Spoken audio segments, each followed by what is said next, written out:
Throughout history, people have successfully sold things they didn't own. The Eiffel Tower, twice. The Brooklyn Bridge, weekly. The moon, still happening right now. Today, 7 scams so absurd your brain should reject them immediately. But they worked on thousands of people. Number 7 sold a national monument to a guy who was thrilled to pay a bribe. Number 4 is active. Someone just bought Moonland while you read this sentence. And number 1 is the perfect con. The blueprint that shows exactly how your brain gets hijacked by greed.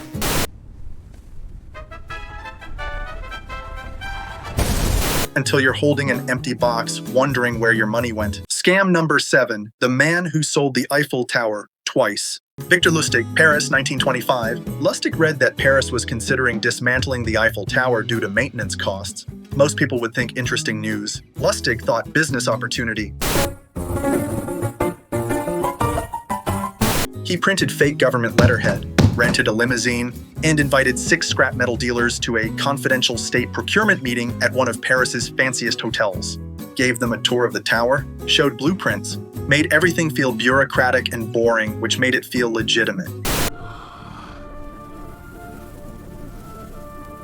Then he picked his target, André Poisson, a dealer desperate to break into Paris's elite circles. Here's where Lustig became a genius. He pulled Poisson aside, looked nervous, and whispered that he needed a bribe, just a little extra cash under the table. Poisson was delighted. Of course, a French bureaucrat would want a bribe. That didn't make it less believable. It made it more believable. Poisson paid a massive check for the tower, plus a 70,000 franc bribe. Historians estimate Poisson lost the modern equivalent of over $200,000 for the Eiffel Tower. Lustig fled to Vienna. Poisson was too humiliated to tell police. Who admits they bought a national monument? Satisfaction guaranteed.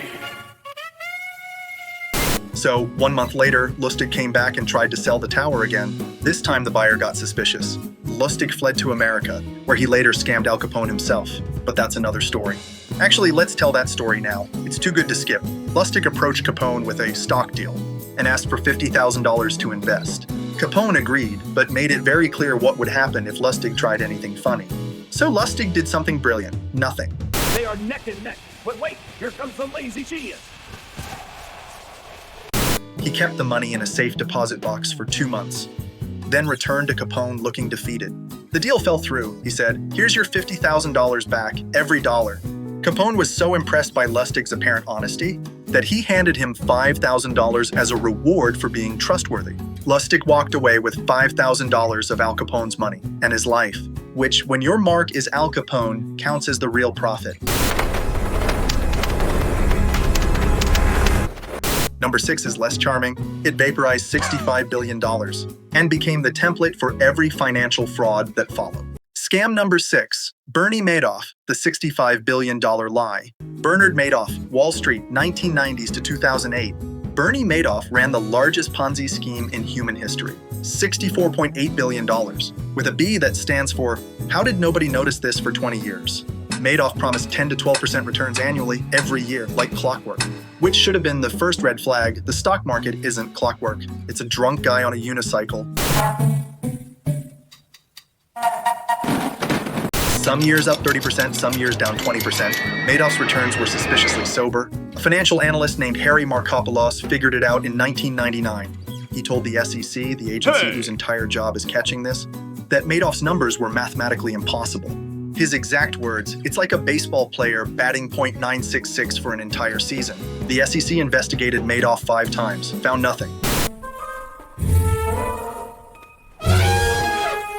During one investigation, an SEC employee was dating Madoff's niece. The conflict of interest was blinding. Still found nothing. Madoff's secret? There were no investments. Zero. He paid old investors with new investors' money. The account statements were fiction printed on expensive paper.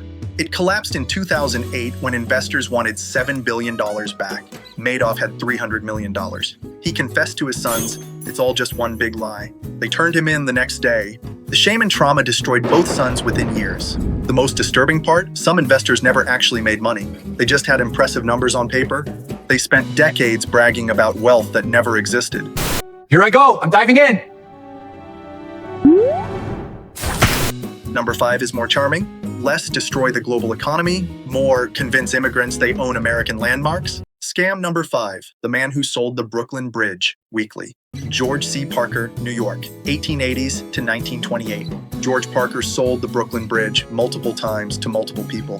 He also sold the Statue of Liberty, Madison Square Garden, and Ulysses S. Grant's tomb. He claimed to be Grant's grandson. Spoiler, he wasn't. His targets? Immigrants stepping off boats at Ellis Island? People who didn't speak English and had no idea how American property laws worked. It's a deal, partner. The earth is yours.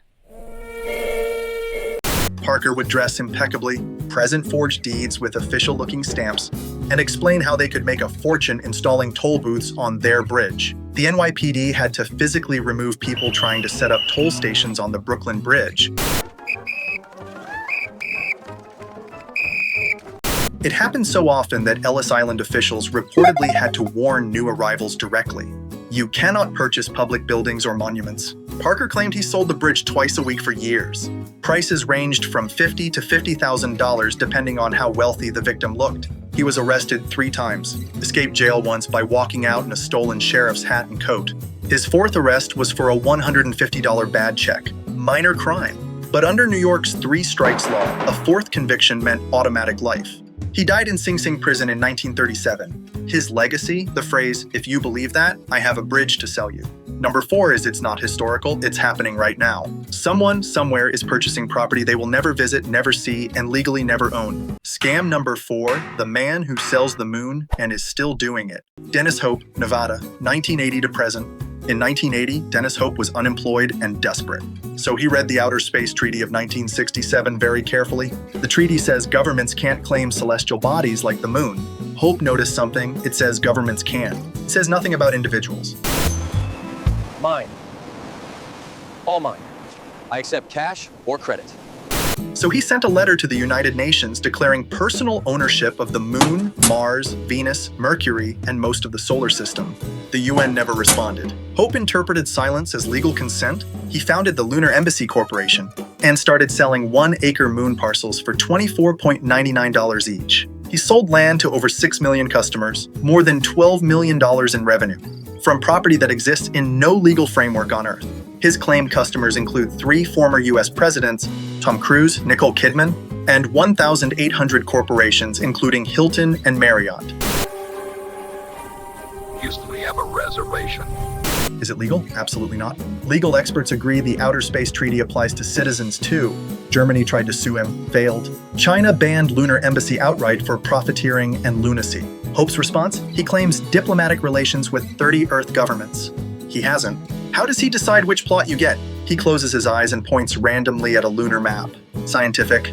Here's what nobody talks about. 600 million acres sold means millions of people wanted to believe they could own something impossible. Dennis Hope didn't discover a legal loophole. He discovered that humans will pay real money for imaginary ownership if you give them a certificate that looks official enough. The scam isn't the fake deed.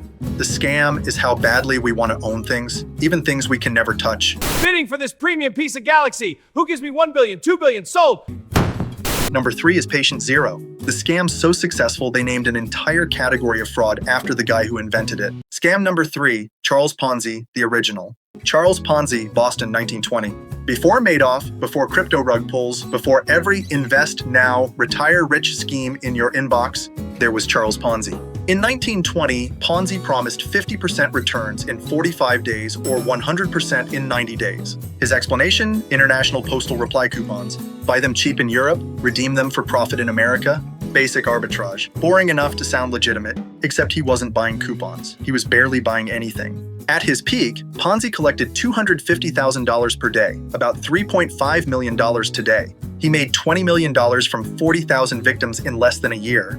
A Boston Post journalist did the math. There weren't enough postal coupons in circulation worldwide to justify Ponzi's returns.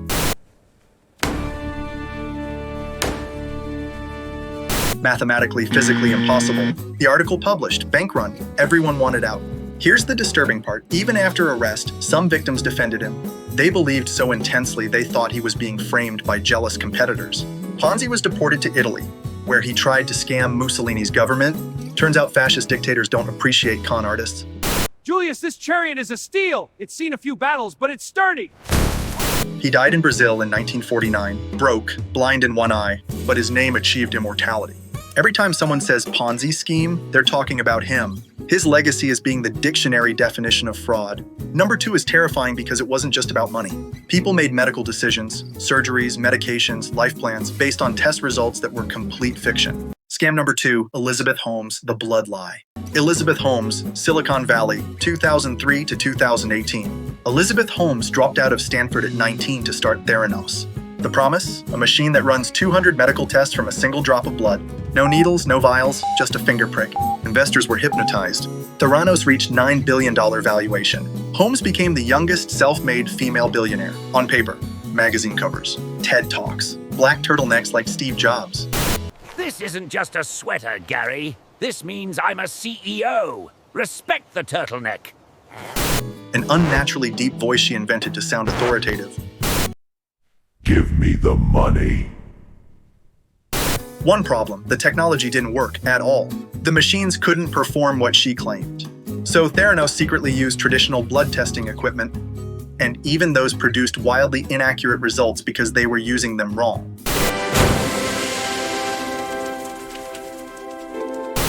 Real patients got false positives for diseases they didn't have, false negatives for diseases they did. People made life-altering decisions based on complete lies. Investors included Rupert Murdoch, $125 million, Walgreens, and Betsy DeVos. Henry Kissinger was on the board. These weren't naive people. They were sophisticated investors who got completely fooled. In 2015, Wall Street Journal reporter John Carreyrou exposed the fraud. Theranos collapsed in 2018. Holmes was convicted of wire fraud in 2022, sentenced to 11 years. She got pregnant before sentencing, presumably hoping to delay prison. It didn't work. She's currently serving her sentence. And now number 1, the perfect scam, the platonic ideal of cons. So elegantly designed that variations have worked for over a century. Scam number 1, the money printing machine. Multiple scammers, 1800s to 1900s, perfected by Victor Lustig. Imagine this, someone shows you a wooden box covered in dials, switches, and brass fittings. They explain it's a Romanian money box powered by secret chemical processes. They insert a real $100 bill, adjust some dials, wait 6 hours. The machine produces a perfect duplicate, identical serial numbers, identical texture.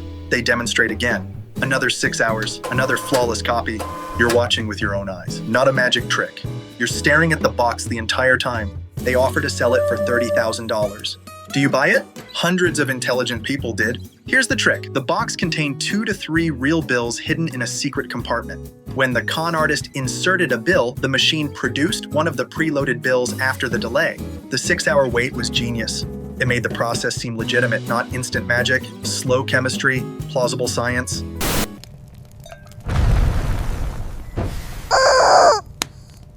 After selling, the con artist left town immediately. The buyer waited 6 hours, inserted their first bill, waited patiently, and received blank paper. Congratulations! You've won the grand prize! By realization, the seller was 3 states away with a different name. Victor Lustig used this on sheriffs, bankers, and gangsters. He even wrote the 10 Commandments for con men. Be a patient listener, wait for the other person to reveal opinions, then agree. Never appear bored, never get drunk. The Romanian box teaches everything about how scams work. Social proof, you witness it functioning with your own eyes. Greed, the promise of infinite money, short circuits, rational thinking. I now pronounce you filthy rich. You're so beautiful. Time delay. Waiting makes it feel scientific, not magical. Shame. By realization, you're too embarrassed to report it. It's the perfect scam, the blueprint. And versions of it are running right now in crypto schemes, MLMs, and passive income courses. 7 scams that shouldn't have worked. All of them did. Some sold things they didn't own. Others sold dreams that couldn't exist. One is still selling moon real estate while you watch this. The uncomfortable truth, these con artists weren't geniuses. They just understood something we don't want to admit. The easiest person to fool is the one who wants to believe. Greed doesn't make you stupid. It makes you willing to ignore the part of your brain that knows better.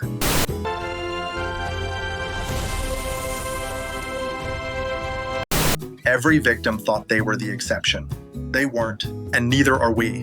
And that's how Spaghetti untangles the art of the con. See you in the next episode.